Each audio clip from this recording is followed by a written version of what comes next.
అందరికీ నమస్కారం. నా పేరు రుద్రవచల్ రామకృష్ణారావు. నేను బిలాయ్ స్టీల్ ప్లాంట్‌లో ఫైనాన్స్ మేనేజర్‌గా పనిచేసి రిటైర్ అయ్యి ఈ ఊళ్ళోనే సెటిల్ అయ్యాను. నాకు కొన్ని పుస్తకాలు చదవడం వల్ల, గ్రంథాలు చదవడం వల్ల కొన్ని ఐడియాస్ వచ్చాయి. నాకున్న మిడిమిడి జ్ఞానంతో నాకు సంస్కృతం రాదు. అయినా కొన్ని చదువుకున్నందువల్ల తెలుగులోని, సంస్కృతంలోని కొన్ని ఐడియాస్ నాకు ఫార్మ్ అయ్యాయి. అవి రైటా తప్పా నాకు తెలీదు, కానీ నేను గ్రహించింది ఒకటి.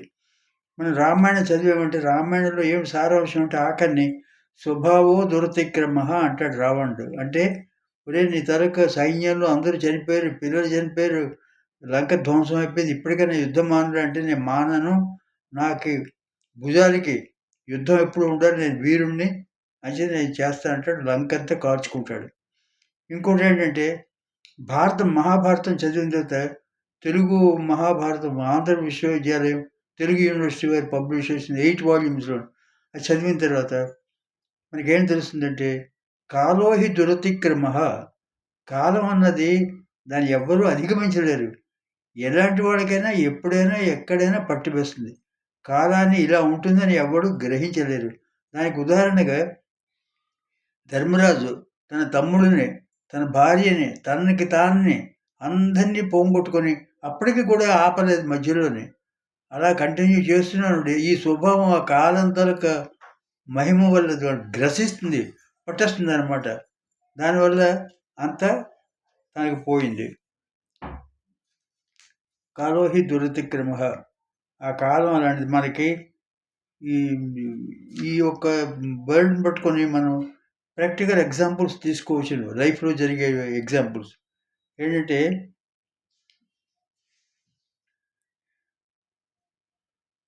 కాల మహిమ ఇలా ఉంటుందని ఎవరికీ తెలీదు. ఎగ్జాంపుల్, ఒక ఇండియాకి ఇండిపెండెన్స్ వచ్చిన కొత్తలోని ఒక సర్దార్ వల్లభాయ్ పటేల్ హోమ్ మినిస్టర్‌గా ఉన్నప్పుడు విజయనగరంలోని ఒక కుటుంబంలోని పెద్ద సంపన్నులు, పెద్ద ఎత్తున వాళ్ళు పెళ్లి చేస్తారు పిల్లకి. చేసిన తర్వాత బోలెడు డబ్బు ఖర్చు పెడతారు. ఎవడో రిపోర్ట్ చేశారు, ఇతనికి ఇంత డబ్బు ఎక్కడి నుంచి వచ్చిందని. ఎంక్వైరీ పెడితే అదంతా బ్లాక్ మనీ అని చెప్పి అంతా లాగేస్తుంది గవర్నమెంట్. ఆఖరికి వాడు కట్టుగుడ్డలతో ఉంటారనమాట. ఎంత వైభవంగా ఉండేది ఎలాగైపోయింది. అలాగే ఇంకొక ఆయన తన తాలూకా డిపార్ట్మెంట్‌లోనే తను హెడ్. అయితే ఏంటవుతుందంటే తన తాలూకా కారుకి 4 టైర్లు ఉంటాయి కదా! 4 టైర్లు ఫోర్డ్ ఒకటి, తర్వాత ఇంకోటేంటి రెండో కంపెనీ. ఆ 2 కంపెనీలు టైర్లు మ్యానుఫ్యాక్చరింగ్ చేస్తుంటే, రిట్రేడింగ్ చేస్తుంటాయి. ఒక కొత్త స్టాక్ వచ్చింది. స్టాక్ వెరిఫికేషన్‌కి ఇన్ఛార్జి కనుక టైర్లన్నీ ఇతని దగ్గరికి ఇతని డిపార్ట్మెంట్‌కి వస్తాయి. అతను చూసి నా దగ్గర కూడా ఒకటి ఉంది, బాల్డ్ అయిపోయింది. దీన్ని ఎవడు చూడకుండా మార్చేద్దామని ఆ టైర్‌ని మార్చేస్తాడనమాట. మార్చేసి చక్కగా డ్రైవ్ చేసుకొని బయటికి వెళ్తుంటే ఔటర్ గేట్ దగ్గర ఆ గేట్ కీపర్ పట్టుకుంటాడు. మీ తాలూకు టైర్‌ని, పాత టైర్‌ని ఇక్కడ పెట్టి కొత్త టైర్‌ని మీరు పట్టుకోకపోతున్నారు అని కంప్లెయింట్ చేస్తాడు. ఆ విజిలెన్స్ వాడు వచ్చి పట్టేస్తారు. అంటే పొద్దున వరకు అతను హాయిగా పెళ్ళాం పిల్లలతోటి అంతటా ఎంతో గౌరవనీయంగా ఉన్నతను ఆ యొక్క స్వభావం వల్ల, ఆ యొక్క కాలం తాలూకు మహిమ వల్ల అతనికి అలాంటి బుద్ధి తోచి అతనికి డబ్బు తక్కువ ఏమైనా చక్కగా దొరికిపోతాడు. గవర్నమెంట్ చెప్తుంది, నువ్వు రిజైన్ చేస్తావో డిస్మిస్ చేసేవంటే రిజైన్ చేయిస్తాడు. అలాగే మా కాలేజీలోని ఒక లెక్చరర్ ఉండేవారు. ఆయన పేరు చెప్పడం తప్పు. ఆయన ఏంటంటే commissioner for income tax, excise ఇవన్నీ కూడా ఆ కాలంలో స్వతంత్రం వచ్చిన కొత్తలోని వీళ్ళందరికీ కూడా బోలెడన్ని డిమాండ్ ఉంది. Income tax officers direct recruitment. నువ్వు అప్లై చేస్తే నీ క్వాలిఫికేషన్ ఉంటే నీకు ఉద్యోగం డైరెక్ట్ పంపించేవారు. ఈయన ఈ లెక్చరర్ గారికి అన్నీ చక్కగా కుదిరాయి, కానీ కొంచెం ఏజ్ ఎక్కువైపోయింది. అయితే ఏం చేసాడు ఇతను, మెల్లిగా ట్యాంపర్ చేసి ఆ ఏజ్‌ని 83 ఉందనుకోండి, ఆ 3ని 8 చేశారనమాట. ఏదో మ్యానిపులేట్ చేసి తన ఏజ్ సమంగా దానికి సూట్ అయినట్టుగా చేశాడు. చేస్తే ఈ అప్లికేషన్ త్రూ ప్రాపర్ ఛానల్ వెళ్ళాలి కదా! అప్లికేషన్ ప్రిన్సిపాల్ త్రూ వెళ్తే ఆ ప్రిన్సిపాల్ పిలుస్తాడు. ఆ ప్రిన్సిపాల్ మహా ఉద్దండుడు. ఆయన లండన్‌లో పీహెచ్‌డీ, ఎంఏ పీహెచ్‌డీ చేశారు. ఎంఎస్సీ పీహెచ్‌డీ లండన్‌లో చేసి అతను అంత శూరుడు. అతను పిలుస్తాడు ఇతన్ని. నాయనా నువ్వు రా ఇలాగా ఏమిటి సంగతి? ఏంటి అప్లై చేస్తున్నావు, విష్ యూ గుడ్ లక్.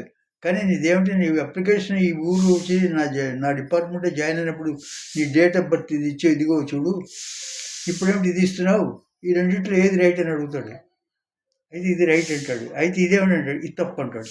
అయితే ఏమిటి చేయమంటావు నాన్న, నేను డిస్మిస్ చేయమంటావా, నువ్వు రిజైన్ చేస్తావా?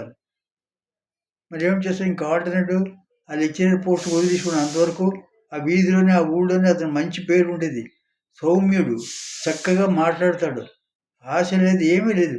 ఎందుకు ఆ దుర్బుద్ధి పుట్టిందో ఆ ఏజ్ ట్యాంపర్ చేయడం వల్ల అతన్ని డిస్మిస్ చేస్తానంటే, లేదు నాకు కొంచెం గౌరవంగా బతుకుతున్నాను నేను అని చేత ఈ రిజైన్ ఫ్రమ్ ది జాబ్. అల్టిమేట్గా ఏంటంది, జాబ్ పోయింది. ఆ చుట్టుపక్కల అందరికీ తెలిసిపోయింది ఈ విషయం. ఎంత హీనంగా చూస్తారు అందరూ. అంచేతే కాలో హి దురతిక్రమ, ఈ కాలం ఇలా మారుతుందని ఎవడూ చేయలేదు. అంచేత మనం కాలుడు అంటే కాలాన్ని మనం గౌరవించాలి, దానికి మనం నమస్కరించి సర్వేశ్వర ఎటువంటి దుర్బుద్ధులు రాకుండా నువ్వు చూడు, మమ్మల్ని కాపాడు, కాల మహిమని కాలుడికి కాలంలో ఉన్న దేవుడికి నేను నమస్కరిస్తున్నానని చెప్పి మన కాలానికి అనుగుణంగా వెళ్ళాలి తప్ప కాలానికి తరక డిక్టేట్స్కి ఎవరికి ఎప్పుడు ఎలా వస్తుందో మనకు తెలియదు. అంటే మనం జాగ్రత్తగా మర్చిపోవాలి. Thank you for watching.